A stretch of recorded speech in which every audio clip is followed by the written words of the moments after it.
conversation, but what I've seen happen with the conversation about cultural responsiveness is that culture has become largely conflated with race and essentialized around race. In other words, it's like, Jeff, you work in East Oakland and you got a lot of black and brown kids, and I work in DC and I got black and brown kids just like you. So can I have your syllabus?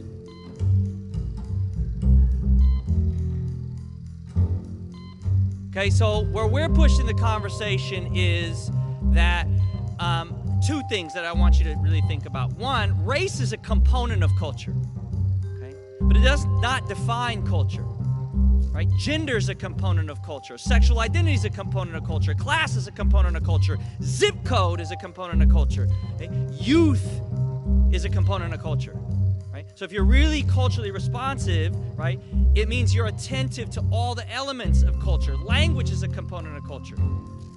Food is a component of culture. Style is a component of culture. Music is a component of culture, right? So if you really want to be culturally responsive, don't essentialize it to, oh, you're Latino, you'll like House on Mango Street. You're black, you'll like the autobiography of Malcolm X.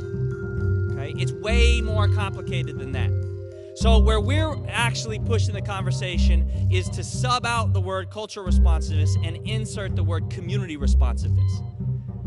Okay? Because if you're community responsive, you are by default culturally responsive. But if you're community responsive, you're recognizing that the culture of the youth and the families and the history where you do the work, okay, is unique to that space. And when I say unique to that space, I mean unique to the building that you're in. So don't essentialize Oakland's culture. If you're from the town, right, you know it's a big-ass difference between the West and the East. Okay? We talk differently, we walk differently, we dress differently, we speak differently. The historical elements of West Oakland and East Oakland are fundamentally different. Right? So if you're going to use stuff that's working in the West, you got to really figure out, how do I have to modify this to be relevant to the communities that I'm serving in East Oakland? Right?